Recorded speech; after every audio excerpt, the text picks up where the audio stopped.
Deemed to be the toughest Crash game of the series, Crash Bandicoot 4, It's About Time, comes with everything you've come to love and hate from a Crash title. But is it really as bad as people say? With a few new features such as wall running, special mask abilities, and some new characters to play as. Ultimately, just like all the other Crash games that have come before it, the main goal is to stop Dr. Neo Cortex again.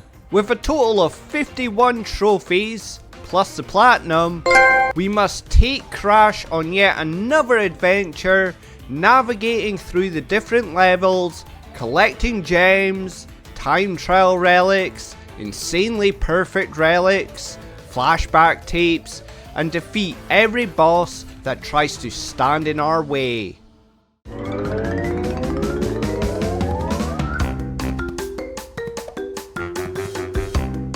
Our platinum journey begins with step 1, play through the game. The focus here is to just simply play through the game, which means don't bother too much about getting all the gems in all the levels. If you can get all the gems in your first run of a level, then do so, but just focus on getting to the end. By the end of your first playthrough, you receive at least 15 trophies. These come from things such as collecting the 4 quantum masks, defeating the 5 bosses, completing a timeline and all the timelines, completing a bonus round, sliding or crouching into a double jump, collecting a flashback tape, and being betrayed by Cortex. I know, what a shocker. These trophies are unmissable in the game, and you can even add a few more if you destroy the speaker to shut engine up, destroy the beaker to shut embryo up, and if you decide to play a level as Coco, that will also reward you with a trophy, bringing your total to 18 out of 51 trophies needed. A brilliant start.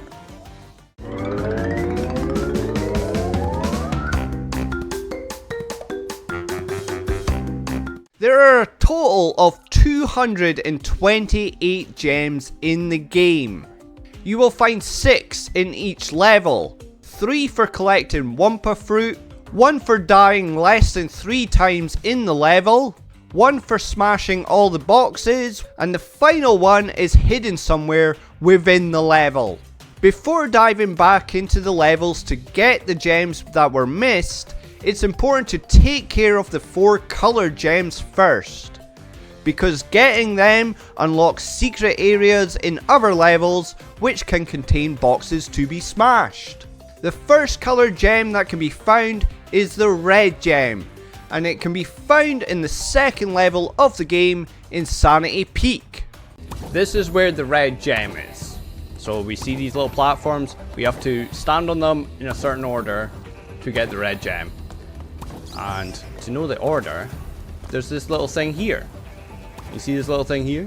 So we have to start at the bottom left, move all the way right, go all the way around, and end in the middle to get the red gem. So boom, boom, boom, boom, boom. Just gonna ignore that right now. Boom. Boom, boom. There's the red gem. Trophy. Hey, ruby red. Find the hidden red gem. The second colored gem is the green gem, and it can be found in the level Hit the Road. Okay, I'm gonna get the checkpoint. Now this is where the green gem is to do with this nitro. And what we do is we spin this, we get this little remote control thing out, and we spin it, and we spin it, and there's this little car, and we keep spinning, we keep spinning, we keep spinning, boom, and there's the green gem. Weird. Weird. Let's go. Hey. Emerald Gemerald. Find the hidden green gem. Cool. The blue gem is next, and it can be found in the level Dragging On. With this one, to get the blue gem, we have to hit 0 boxes. 0 boxes, we're not allowed to hit any. Which, you know, you might think, that doesn't sound too bad. But that includes checkpoints, so if you die, you're all the way back to the start and all that stuff. But there is a way you can kind of cheese it a little. We'll get there. So, ignore the boxes. Right. Whew. Okay. We can use this bonus while we can't hit any boxes or checkpoints. If we open up the bonus and die, that counts as a sort of checkpoint. So, like, say, look, if I die right now, we're right there. So, at least we don't have to do all that first bit again. Jump over you. Boom! There's a blue gem. Let's go. And there's a thing there. Little clue there, so there's boxes crossed out with the blue gem to let you know how to get it. Hey, Sapphire Acquirer.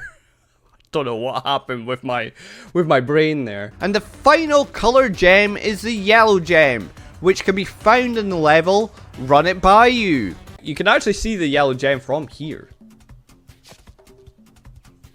And you can see it. It's glowing over there. Right, we gotta do some parkour for this yellow gem. Yay. Right, yellow gem. Boom. Up there. Got it. We got it. We now have to finish the level. Alright.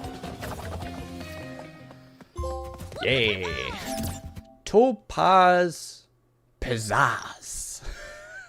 With the colored gems collected, it's now a case of going back through all the levels and picking up any and all gems that were missed in the first playthrough.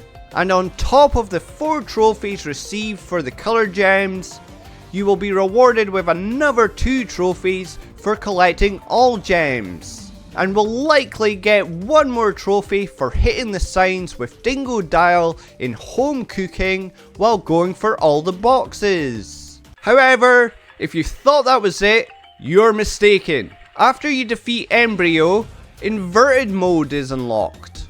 So if you thought 228 gems was excessive, well, you can add another 228 inverted gems on top of it. That's right, this game has 456 gems altogether.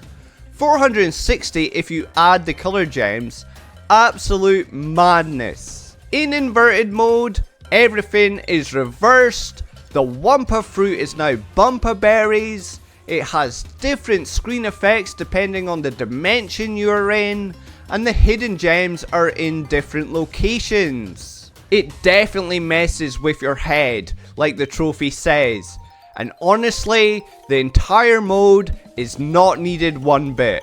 While some of the map changes are kind of cool, that's all that's really different. The levels still play out the same, and ultimately, it's just an extra run that prolongs an already hard and long game. Completing everything in inverted mode, including the boss fights, gives you another 4 trophies, bringing the total up to 29 out of 51 trophies.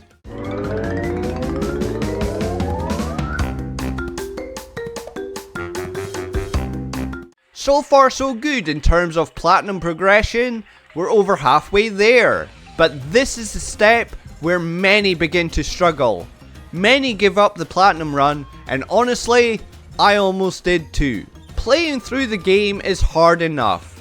It's challenging. It's a really challenging game. Getting all the gems is tough, and some of the levels have a crazy number of boxes they actually want you to get. What makes going for the insanely perfect relics difficult is, not only do you have to go through all the levels and collect all the boxes again, but this time you're not allowed to die. That's right, you can't die in the level.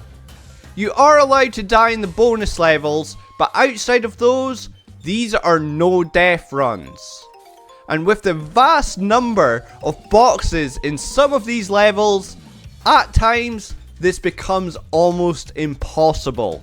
And even on a good run, if you miss just one box, or in this case 2 boxes, which were right at the start of the level by the way, you have to do the entire run again. Jetboard Jetty is a level I never want to see again. Death after death after death, and then when I finally thought the pain and suffering was over, I made a big error. Did we win? Oh my god, get me out of here, get me out of here, get me out of here. I forgot to spin the thing! I forgot to spin the nitro thing so it doesn't count. I'm such an idiot! No! It's complete torture, and it didn't help that I tried to save doing an extra playthrough by doing these at the same time as my gem collection, which turned out to be a major mistake. 38 insanely perfect relics later, 3 more trophies added to the count, taking it up to 32 out of 51 trophies, but at what cost? The cost of my sanity, that's for sure.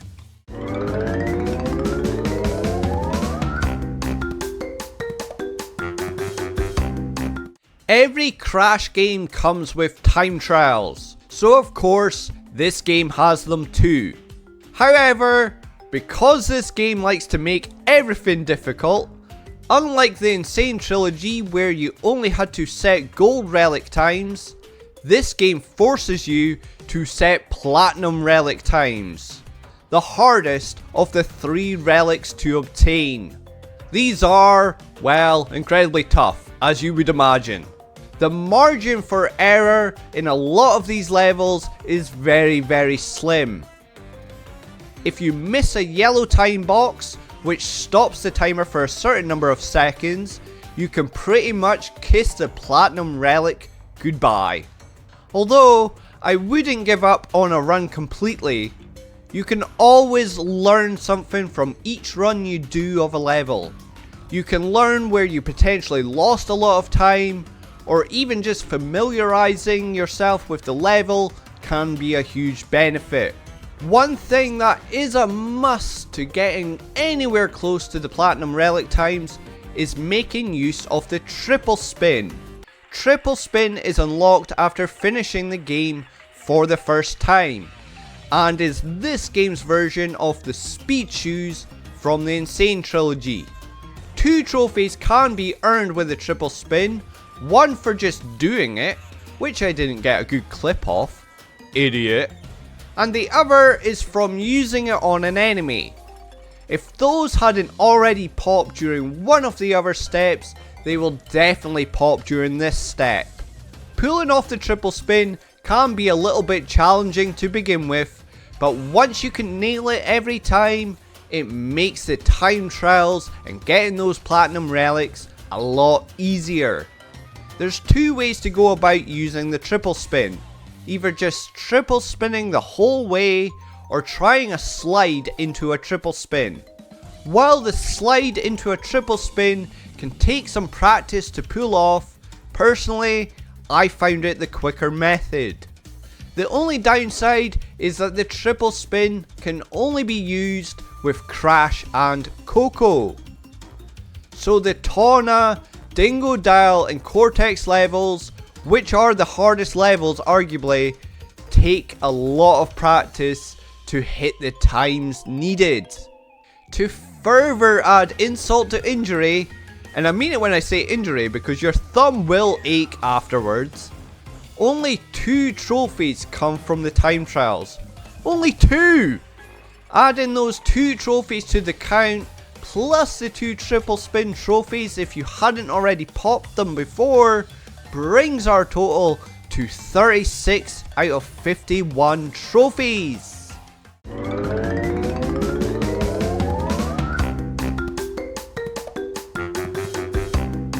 There are 21 flashback tape levels. In order to unlock the levels, however, first you have to collect the tapes, which can be found in the normal levels. To collect the tapes, you must reach it without dying up to that point. If you die before reaching it, you are unable to collect it and would have to do the level again. But because of the insanely perfect relics where you aren't allowed to die anyway, all of them can easily be picked up during that run. The levels are old school, side-scrolling 2D platforming. Oh yay! All you have to do is to get to the finish collecting all the boxes. While these can start off as a bit of fun, the latter levels get really challenging. Personally, I don't really feel like these were needed to be added to the game. While the old school feel is kind of cool, it doesn't really bring anything to the game that we didn't already know or haven't already done, apart from those bouncing boxes that turn into nitros, which are interesting to say the least. Much like inverted mode, it's just an extra thing to make the game even longer, and it isn't necessary in my opinion. However, completing all 21 of the levels and getting all of the boxes in each of them rewards you with 2 more trophies, taking the count to 38 out of 51 trophies.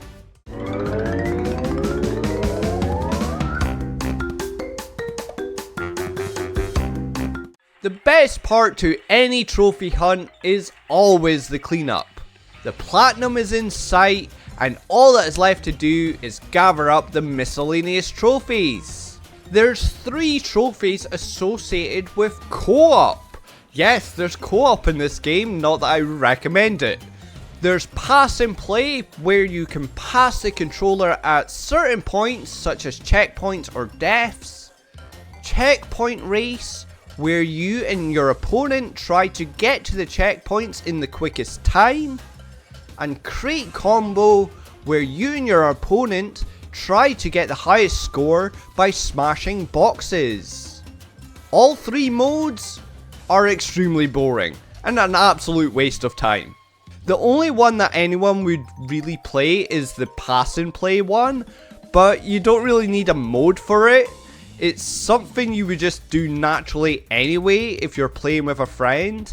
The other 2, apart from to get those trophies, nobody would ever play.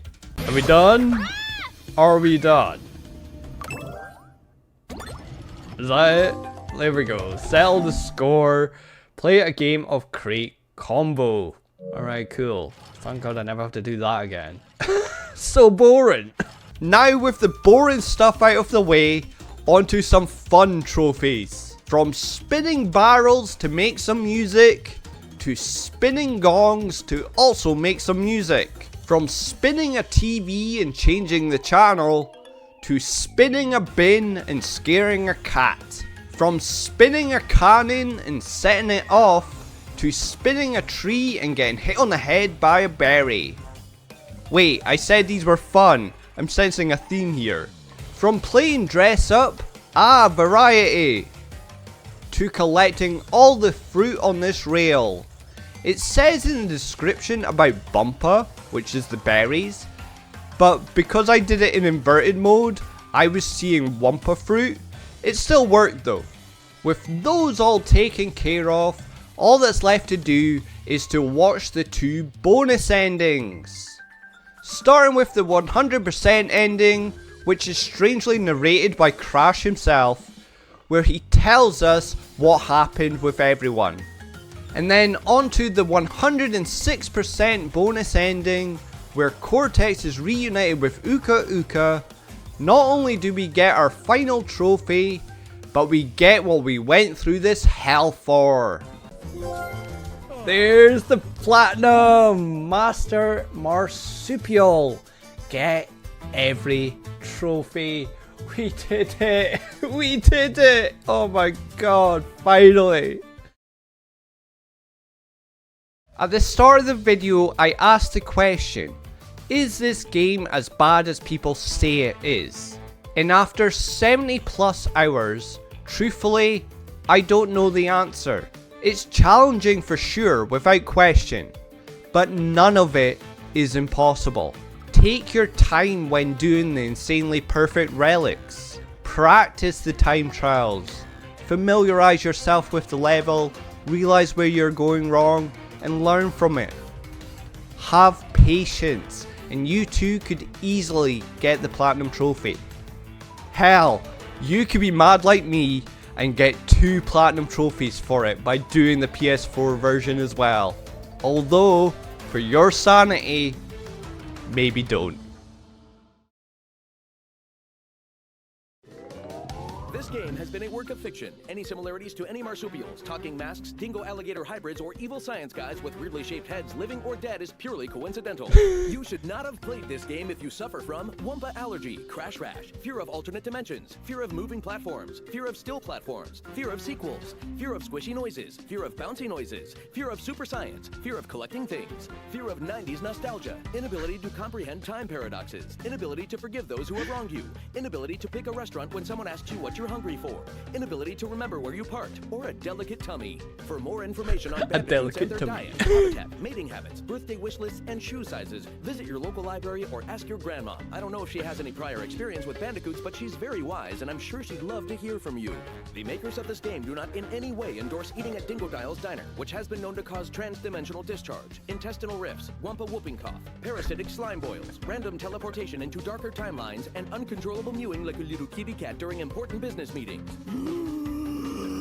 Any unauthorized execution, distribution, or duplication of this game will result in very hurt feelings. And why would you want to hurt our feelings? We've always said really nice things about you. We even said your new haircut looked great, even though it was kind of a weird length for you. Guests of Crash Bandicoot stay at N.Sanely Beach Suites, which is just a log with some moss on it. The moss is really soft though, so you should be able to get a good night's sleep. What, are you too good to sleep on a log? Sorry, Your Majesty, I suppose you want a continental breakfast instead of a handful of ants that make their nest under the tree. Jeez Louise, there's no pleasing some people. Give me a minute. Okay, I'm ready to go again. The events of this game are absolutely 100% canonical. Unless you didn't like them, in that case it was all a dream. Is that it? That was amazing.